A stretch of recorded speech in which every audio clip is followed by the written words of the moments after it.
everyone. Welcome to a special episode of Performing the Arts. I don't think this will be a regular. Joining me today is Danielle Kogan. Hi.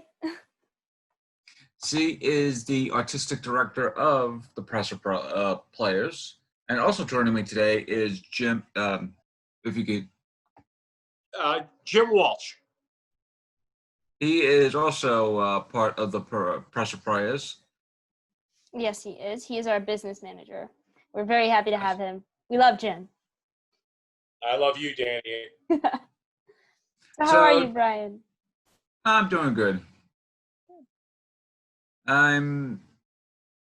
So far, I had to do a bunch of interviews this week, but the fun hasn't really died down. And the moment I get done with this week, I'm like, I want to do more interviews, but I need to rest for a little bit. So it's like, really recharge and all that stuff. But how did you come up with the idea of not only remaking or reinterpreting War of the Worlds, but just selecting that play or radio play in general? Good question.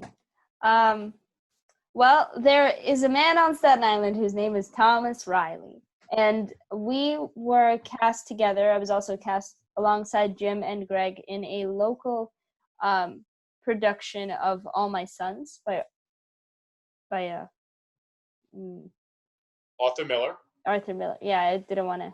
Whoa, okay, I'm blanking. It's fine. It's been a while since I've been in rehearsal with a published author. Bear with me. But it was All My Sons by Arthur Miller, so that's where we met. And over the course of quarantine, we had decided to run lines on Zoom. Tom brought a copy of Orson Welles' radio play, War of the Worlds, right, to us to just read through. And we were looking at getting it produced when we realized, we can do that ourselves. Jim, if you want to jump in, and there's more, I'm pretty sure that's how we found the story. Is that right? Absolutely. It was in the middle of trying to read lines, still keep abreast of All My Sons, because we have a show tentatively set for December, but we're not sure if that's going to happen, obviously with what's going on in quarantine. So then Tom came up with the idea to maybe be able to do this show. And then we all came together, me, Danielle, and Greg McGovern, and we decided to, why not adapt it into a audio recording and be able to have some fun with it and bring something together. And that's basically how the Pressure Players got started with that piece. Yeah, at that time, we definitely weren't a company. We became a company much, much later in the game. Absolutely. So the company essentially stemmed from the idea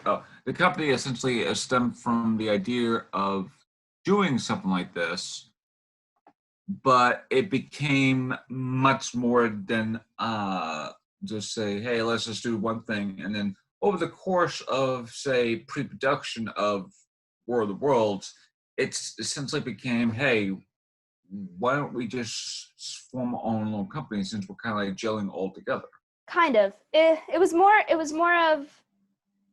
of a bunch of actors just trying to stay creative, coming together to create something original and keep it fresh and really find a way to ground our work as much as possible in something new, right? Because it isn't War of the Worlds, right? It's Dawn of a Great Panic. And it's sort of War of the Worlds adapted for COVID-19, adapted to have that same lightheartedness that Orson Welles had, with hopefully a much more positive effect on the community, because Orson Welles' piece did not do well for the listeners of it. Yes, people actually thought an actual invasion was happening, so people right. And that's why every Halloween or so, depending on if you could actually see it being performed on the radio, you could actually hear it on the radio. But people, for the most part, have been, posting a link online on YouTube, that sort of thing. But in the world of, say, manipulative, of quote-unquote mainstream media being, fake news and all that stuff, how are people going to be jump into the gun to say, hey, maybe this is an actual invasion of Martians and stuff like that. How is it just not going to be not perceived as, oh, this is just that sort of thing? It's like, how are you essentially adapting it into something that actually fits in this brave new world of COVID-19, where it's like people are not really sure what's happening anymore, and it's also 2020, and it's like, and people have been joking about, oh yeah, it's June already, the Martians are probably going to invade next month, and they're kind of like very nervous to what's been happening going around, that sort of thing. Well, the great thing is about it, Bryan, is that with the collaborative effort of Danielle and Greg and myself, and we're making it current to what's going on in the times. I don't want to give too much away about what we're doing, because obviously we want to excite and keep people on their toes. But we think that we've come up with a script and an adaptation that will be very current and be very viable from the times that we're going through right now. And we think that people will embrace that, because I think they can kind of identify with it. And that's why they'll like what we're doing with the adaptation of War of the Worlds, which of course is Dawn of a Great Panic. Yeah, that's a great way to sort of sum it up, Jim. Dawn of a Great Panic. I want to say the way that we found to keep things contemporary is incredibly based in research. It's incredibly based in news. I recently graduated from the same college you did. Yes. And I managed to finish with a theater degree and a journalism degree. So the journalism degree has really given me that background about finding credible sources. We're taking things that have been sort of top stories in the news over the course of everything that's happened between the 3rd and 10th week of quarantine, because a lot has happened since, right? Big movements are taking place since, and we've sort of adapted the top stories between that time frame into our story. Does that make sense? Very much so. So obviously not titling it as World of Worlds is kind of like redundant, especially nowadays, because War of the Worlds World of Worlds can mean so many things in terms of 2020, that sort of thing. So how did you come up with the idea of retelling it as Dawn of the Great Panic? Dawn of a Great Panic is actually a direct line reference to one of the 2 books written titled War of the Worlds by H.G. Wells. It's his phrase, and it's our way of paying respect to the author that inspired the piece. So even though this is pretty much a direct adaptation of War of the Worlds, can we see anything else that has essentially inspired, I won't say like other films or other like stories that kind of like intersect that sort of thing, especially since so many like invasion movies have essentially come out over the past, like, say 40 years or so, especially since Invasion of the Body Snatchers was a big thing, and that was kind of like almost a direct homage to War of the Worlds and Red Dawn, that sort of thing. Right. Not movies per se, but Jim plays a character that does have a lot of references. Jim, do you want to talk about it? I don't know if we want to spill these beans, but I think it's safe to spill these beans. I think we can kind of touch points a little bit. I think that my character in general, I kind of play him, I think, like a George Costanza, but he's like this old school kind of old guy who likes to have like these old references. He's always throwing references, let's say, old things. I'll put it to you that way. That'll make people, I think, really, really get a kick out of it. But it's also funny too, Bryan, that you mentioned Invasion of the Body Snatchers. One of the things I think I talked about with Danielle and Greg, I think I remember this, that I remember watching the remake of Invasion of the Body Snatchers, which I'm sure I don't know if you've ever seen it. But this is kind of something that I was kind of hoping that we could do with this particular adaptation, which I think that we've done a good job with, that we're trying to make it a group thing where we're all in this situation where this is all happening during the current times that we're living in and everything that's been going on. And I think that the premise is kind of similar to that of Invasion of the Body Snatchers, but a little bit more of a different take on our part with this particular script, which I think makes it not only just viable and contemporary, but I think that the characters in particular in this particular project, like myself, Danielle's, and even Greg McGovern's, I think people can relate to them. Because I myself, I know that when I'm in character, not in character, I like to throw movie references or stage references as part of my my motto. Like I'll throw things like that. So I think that people can identify with this and they'll get a kick out of it. Yeah, if not just news stories, there's a lot of inspired references, I want to call them, to old text and existing stereotypes. We definitely touch on existing stereotypes. It's one of our instruments for comedy in the script, and I'm an actor, right, by trade, so I never really thought of myself as a writer, but just the creation of the company has given me a lot of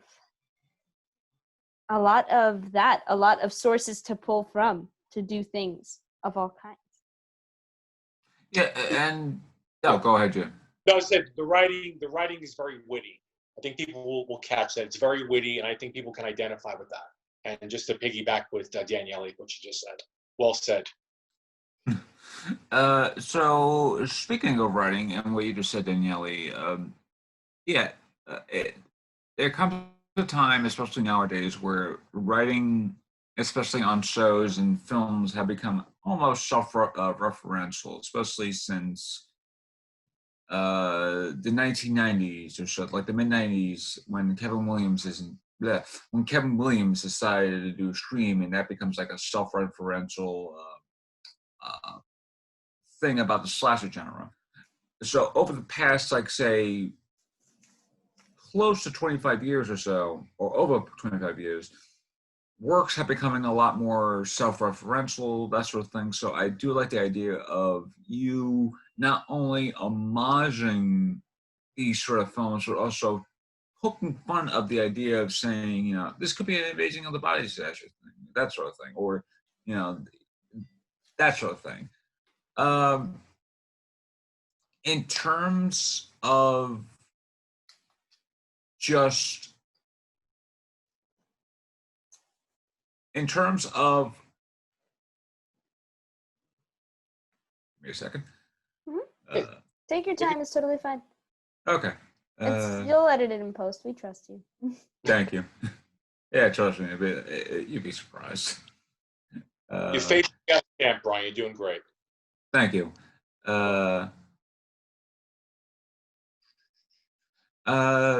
In terms of other inspirations, do you see the main inspiration, Dawn of the Great Panic, aka the War of the Worlds, being? Did you see this as being sort of like, hey, this could be a standpoint in terms of what's been happening, in terms of what's been going on for the past, like, say, several months? Yes. Okay, so I do want to clarify. Dawn of a Great Panic is not War of the Worlds, right? That's like a whole trademark copyright issue. A big thing we are trying to sort of avoid in general. But Dawn of a Great Panic definitely gets its inspiration from War of the Worlds. And, you know, we're happy to say that any day. It says so in the script.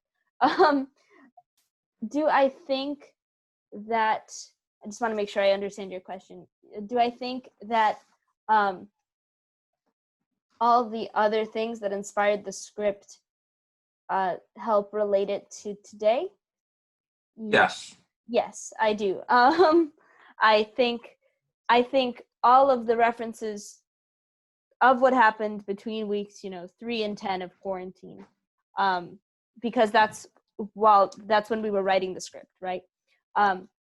That was critical. It was crucial to stay on top of news stories at that time. It was crucial to get to work with these actors and see what they wanted and see how it read to them, because the piece is made for the people now to listen to, but also, at least in my eyes, the piece is made as a historical marker. It's our debut project. It's our very first project as a company, but it's also something that the world is going to be able to look back on, hopefully, and say, oh, these elements were really present in society, in New York City, in America. Yeah, and I could definitely see that happening. Do you have something to add, Jim? Yeah, that's well said, Danielle. Absolutely. I mean, I think that in order to adapt something like this, which is what we did, Dawn of Great Panic, I think that we needed to make it contemporary and going on in these days, as well as the H.G. Wells War of the Worlds was great for its time. I think we needed to adapt it into what we did now in order to make relevance of what's going on to make people understand better. Tell me how the process, if this is a good question, tell me how the process was into creating a radio script, because I know radio script or radio play is a much more of a different beast than, say, a screenplay or a play itself because of the way it's formatted. And I'm not sure, and I know you have a background in journalism and stuff like that, so Danielle, I'm not sure if you have experience in like creating like radio teleplays, I guess. So. Yeah, I definitely did not have experience writing radio teleplays prior to this. The experience was very ensemble based. It was very devised, in the sense that everybody, when I say everybody, I mean here Jim and Greg, everybody committed to reading the monster length of both books by H.G. Wells, both books of War of the Worlds. That's definitely how we started. After that, it was seeing what characters we wanted to feature, having lots of talks about that, what's important for today, what's relevant, what translates, what doesn't translate, right?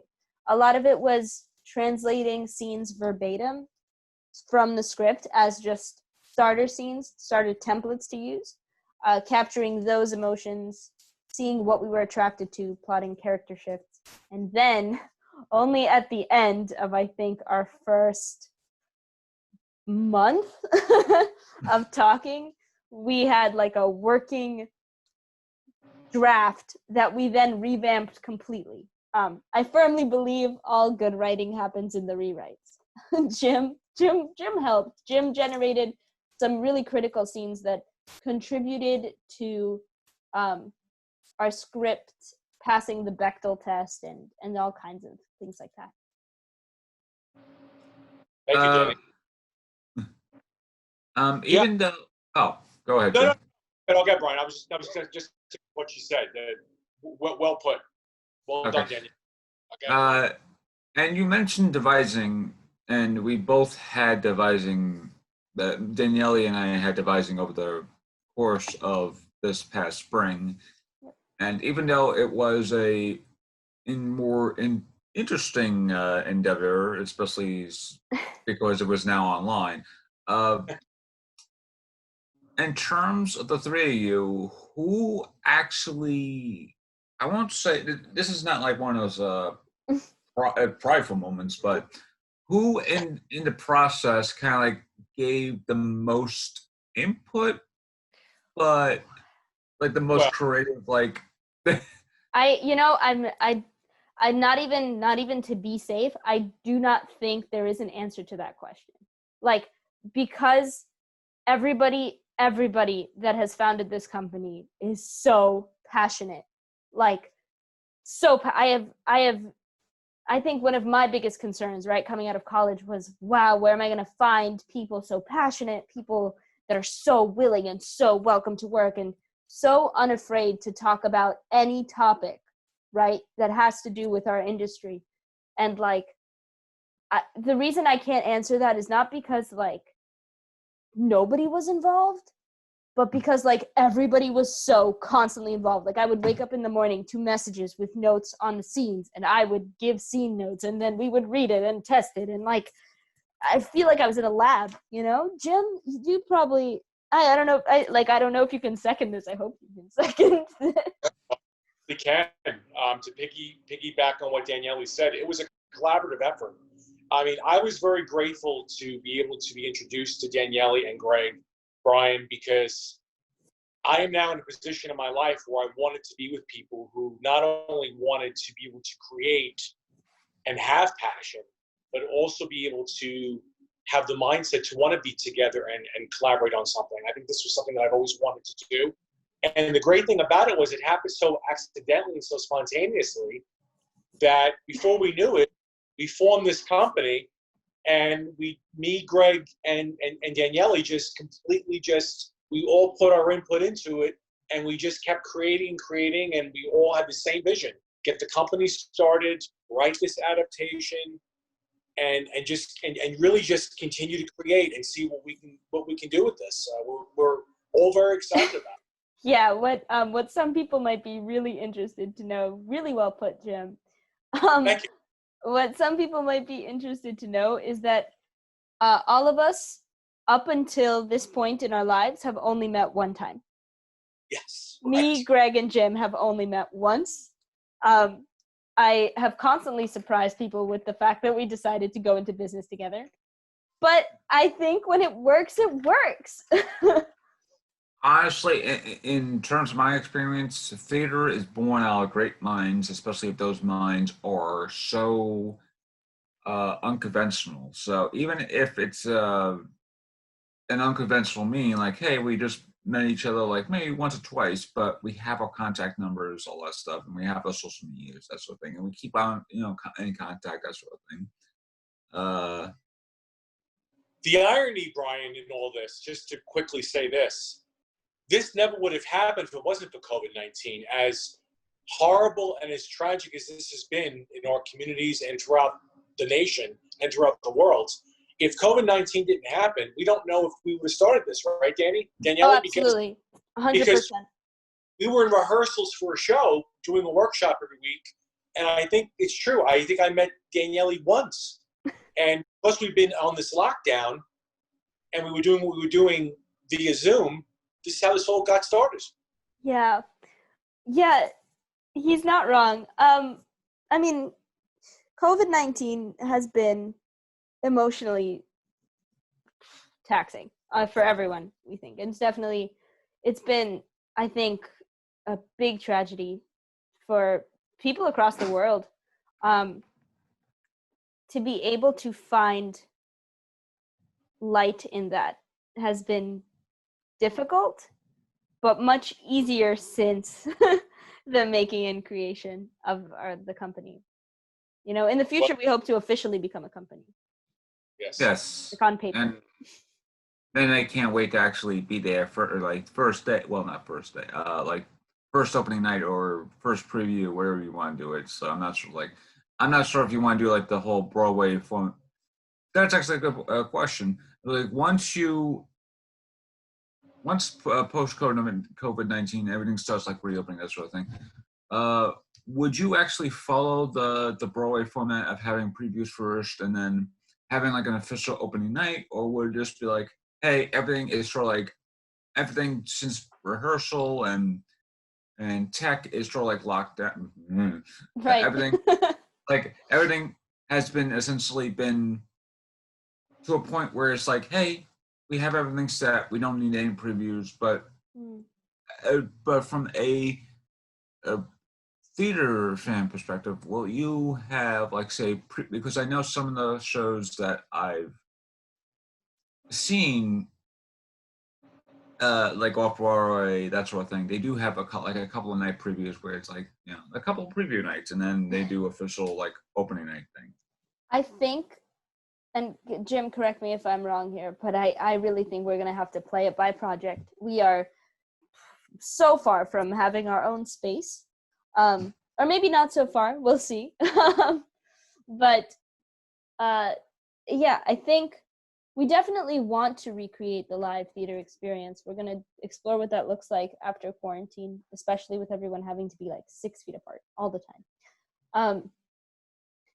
I think it's project based. Like after War of the Worlds, we have a community festival coming, right? We have in the future a next show and a next show. And if I would love to, do previews and opening nights and galas like that when the time is right. I think that's a big part of like the community in our industry.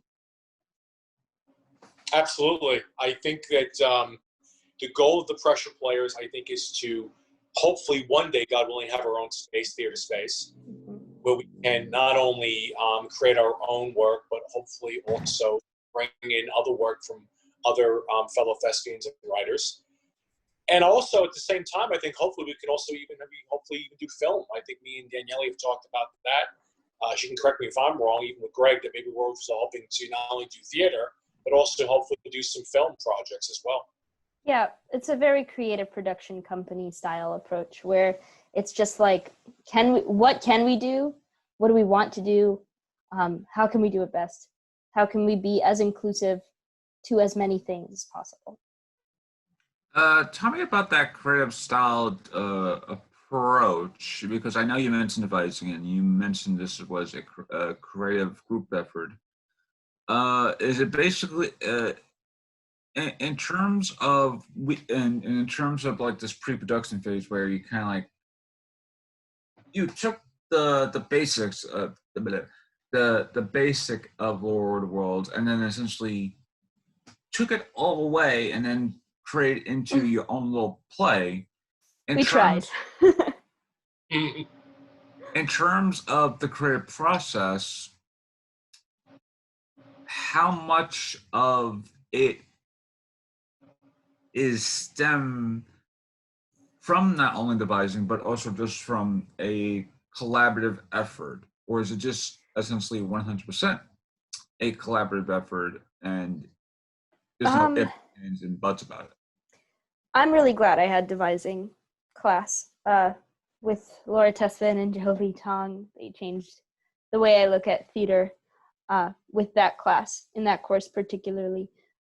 I think there are some exercises I was able to bring to devising. We did a little bit of like EF's, like Journey to a Small Planet, where you sort of do a mental image of the piece in front of you and you see if you're in an inside space or an outside space. We did as many exercises as we could do via Zoom. It's very difficult to do devising exercises via Zoom. But beyond that, everything was collaborative. Research was collaborative. News article searching was collaborative. I was definitely probably the one of the three of us to check for credibility because that's what I do. But Jim and Greg, I wish I could like summarize in a short sentence, right? Because like I could be like, well, I did that, and Greg gave feedback and wrote his original scene, and Jim wrote an original scene, and then Jim gave feedback, and we all gave feedback, and everybody found resources. So I guess it isn't 100% collaborative effort. I mean, that makes sense. Go ahead, Jim. No, so I'm just grateful to be with Danielle and Greg because they're very creative. So is Jim. Yeah, Jim actually uses his creativity in the best way. He's like doing good for the environment with it, which is it's good. He I think it was really because of Jim that one of like our core values as a company is about like social relevance and consciousness. Sort of this like, we want to, yes, high quality product, yes, product in the sense of like stories, right? Yes, high quality stories, yes, inclusive stories. But Jim was just talking about how he goes around recycling on the street, just does that. which Yep. is rare to hear about. And, you know, Staten Island needs it. The whole city needs it. And now we've got this like very ecological influence in the company where like everything is to the attention of the bigger picture. It's probably the retired New York City sanitation worker in me too, Danielle. But it's a weird thing. It's that, you know, I take pride in my community. I take pride in relationships, and I like to think I'm very passionate and somewhat creative. And you meet Danielle and Greg, and you get involved in this, and it's 100% collaboration, 100% in with everything. So I'm very grateful. Yeah, I hope people can really, at least in listening to the project, beyond enjoying it, I think with the script that we've created, I hope they can get a sense of just how much care and attention and faith there was put into this project. Like I read the script and I'm a little biased, but I think it jumps off the script, you know? I think like you read it and you can tell that the people that created it care about it and that it's so important to them, and that, you know, they've done everything in their power and in their mind. They've fundraised for it. There's just a lot of passion behind the project. And I hope that aspect of our collaboration is what people get a sense of in our debut. And correct me if I'm wrong here, Danielle, just one more thing to piggyback on that. The great thing about a particular adaptation is that I think people will not only love the characters, but you have drama, you have suspense, and you also have comedy in this script. But also, the great thing about this script is that we've been able to adapt is that this is an adaptation that hopefully we can bring to the theater and maybe even possibly film it one day. When this social distancing ends, hopefully we can do that, right, Danny? Danielle, sure, I mean, definitely. Yeah. There is,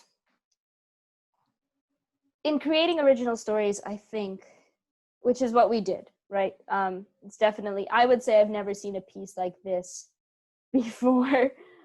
In creating original stories, I would say the format can be flexible.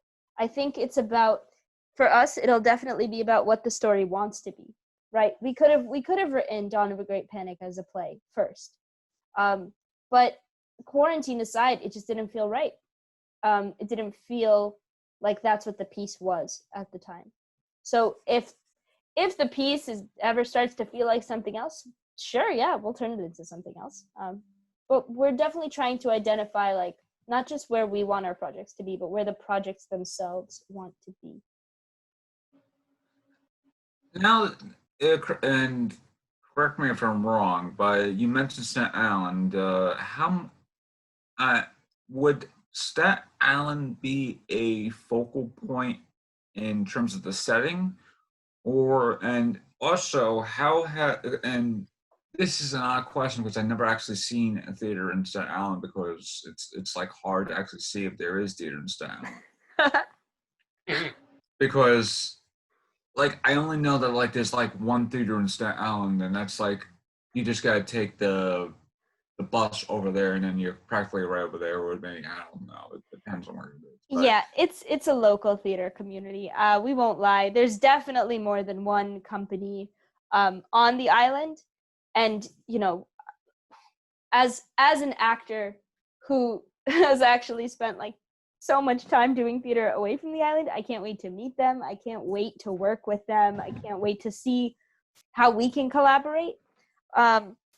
But I don't think, you know, Staten Island is our focal point. I think our focal point is going to be in our stories. I think finding places to put them is going to be our challenge. well, I mean, not like focal point, like if that's your focal point. I meant like location-wise. Is this thing set in Staten Island? Is what I was trying to say. This story is set on Staten Island. Yeah, this story is, but that is not to say that, you know, all the projects would be.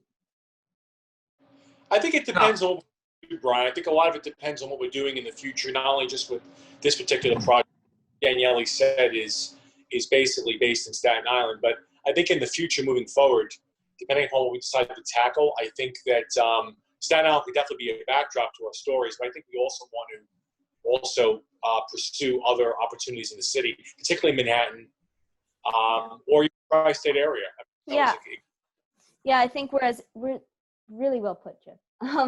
I think we're trying right now in every project that we do to be as inclusive and as exposed as possible. We're so focused on being transparent. And what that means for me is that we have audiences that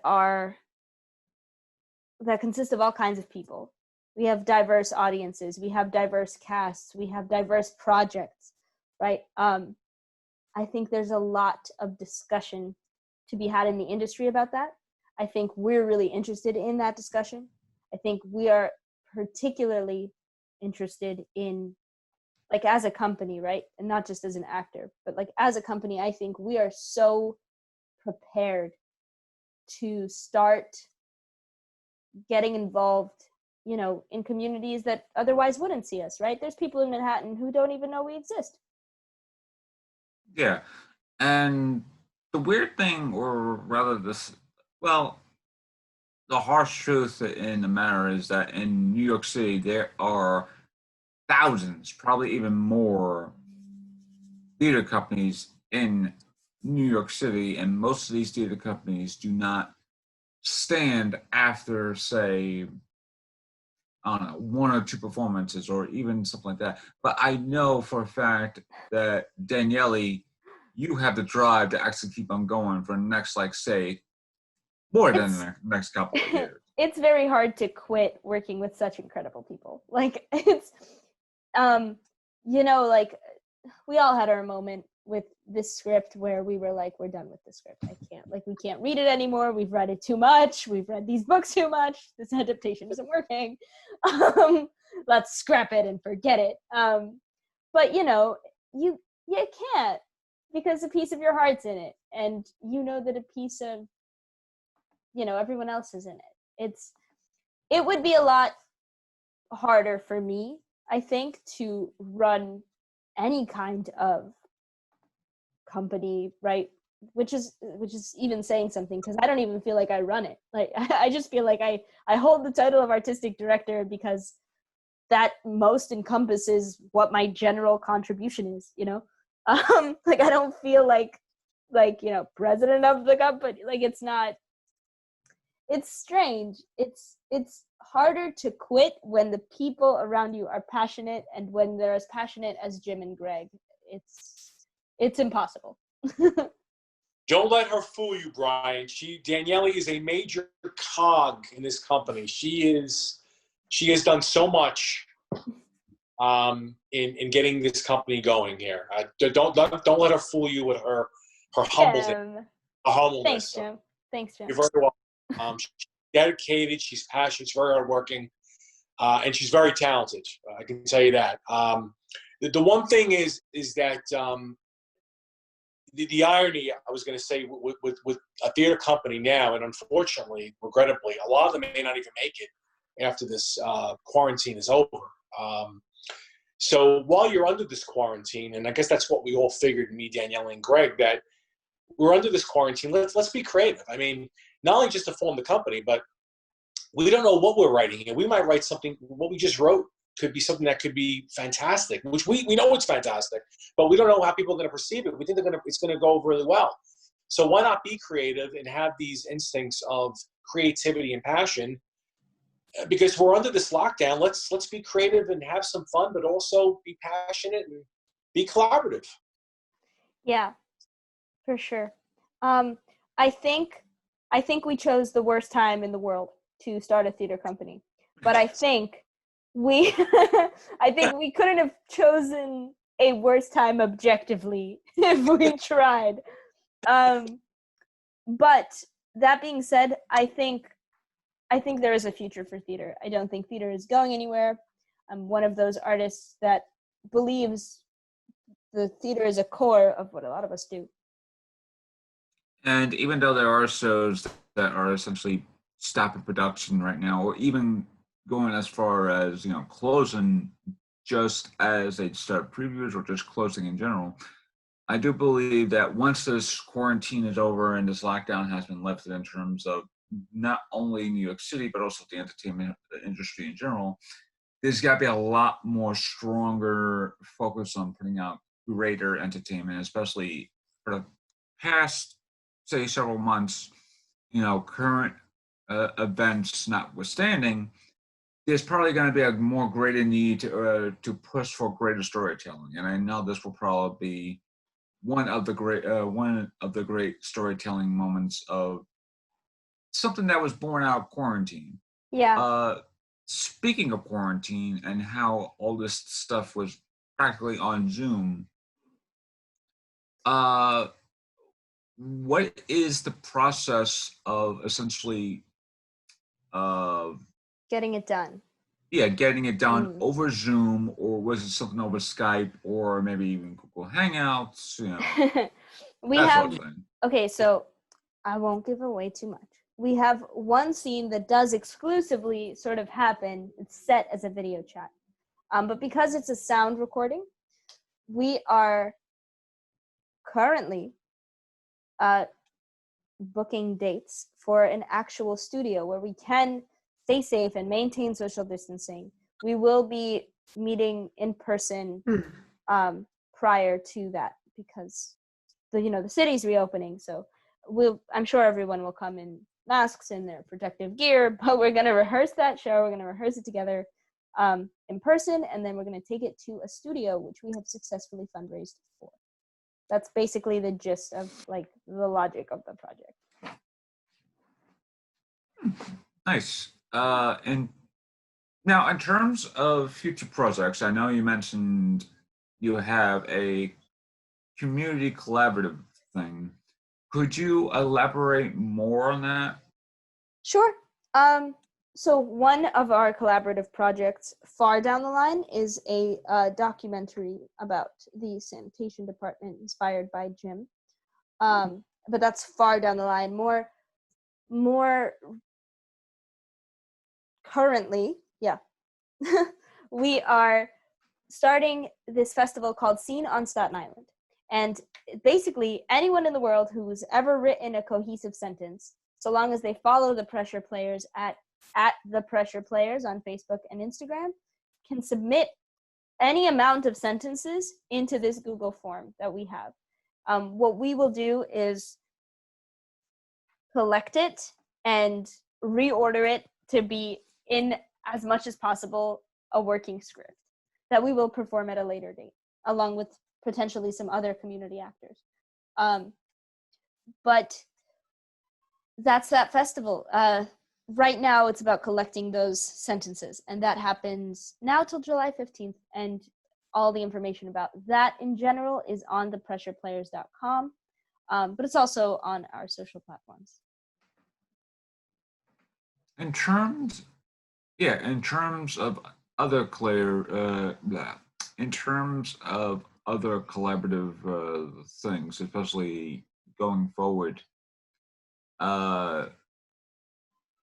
do you see, and this is actually a question I've been asking a lot, for the past couple of episodes, I've been asking a similar questions. Do you see a social media platform, a social media theater platform, almost starting to rise in the wake of this? Because especially since people are still using Instagram Live to do fundraisers, that sort of thing. I don't know. I think social media has always been, at least for businesses, a tool to market something, to market their materials. And Jim, feel free to add on here, but for storytellers, for actors, for artists, it's always just been about sharing work. So if what we have to do to stay safe for now, temporarily, if what we temporarily have to do is share our stories on social media, then that's what we're going to do. Because it's in our nature. I think it's in our blood. It's what we do with our lives. I think the great thing about social media, and well said, Danielle, is that you have the opportunity to be able to connect with other artists And it gives you the ability to be able to at least, you can collaborate with them, but you also can share things. And that's the great thing about this, because while we're in this situation with COVID and the quarantine, we can at least share what we want to do, and we can reach the masses. So it gives people an opportunity to create, and maybe we can create with them, which I hope, and then maybe that might give an opportunity to create some more things virtually than with being with each other in person. Right. All right. Now, I'm actually got one last question for you. It's a very straightforward, simple question, and it's like something you could just do and actually take your time for it. But this goes for the both of you. To those who have been watching or have been listening, what advice could you give to the gentle viewer or listener? My advice to the audience would be to allow yourself to have the full experience. Plug in your headphones and close your eyes. There's nothing to my knowledge that is extensively triggering in there. The sound created for you is meant to be the sound of a safe space. So just enjoy it. It's 30, 40 minutes long. It's half an hour. Just kick back, take some time to rest from everything. Rest from the story of what's going on. Come to ours. Get a little hope. Jim? Yeah, absolutely. I think what it also could do is allow people to realize that anything can happen under even these horrific events that are going on right now in our world. So the great thing is, from a bad thing, is that take your moment to take a breath, like Danielle said, and have an opportunity to be able to listen to something that not only that you could really enjoy to get away from this, but also give you an opportunity to rethink about maybe what you'd like to do in life. Maybe if you're someone who always had an ambition to create something, this gives you an opportunity to know that three thespians, three people who take our work very seriously, had an opportunity to get together and create something, and now we're giving it to you to enjoy, and we hope you enjoy it, and now maybe it gives you an opportunity to get creative and do your own thing. Yeah. Definitely be open is what I would say. And beyond being open, I would say, just let yourself laugh. Like, we're all in the stressful moment. Things are not where they have been all our lives, and everybody's sort of trying to make peace with the fact that they will never be the same again, whatever that means, right? But you have at least 3 people in the world who believe in the survival of the industry. So this too shall pass. Well said. And that was this episode of Performing the Arts. I'd like to thank Danielle and Jim for taking the time for doing that like that, doing an interview like this with me. I'm sorry that Greg could have been here, but I would like to have asked him a couple of questions. But you two have answered a lot of my questions, straightforward and in a very creative way, and also in a very fun way too. So thank you for having us on your show, and congratulations on starting it. It was wonderful to have been seeing you do your thing, especially after graduation. It's very good that you're staying creative, I think. Good job, Bryan. Thank you. And before I go, before we end this episode, do you have any social medias you want to plug? Absolutely. Absolutely. Please follow at The Pressure Players, spelled the way it sounds. ThePressureplayers on Instagram and Facebook.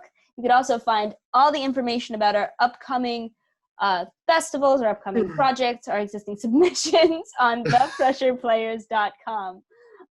So thepressureplayers.com or at The Pressure Players on Facebook, Instagram, or YouTube. That's where you can find anything you need to know about us. Absolutely. And Like us on Facebook and stalk us on Instagram. Yeah. Thank you for having us, Bryan. Real pleasure. thank you. And with that, this has been episode probably 8, or I forgot what, but this has been a very special episode of Performing the Arts. I hope you all enjoyed watching or listening, depending on how you see it. Anyway, take care, everyone, and enjoy yourself.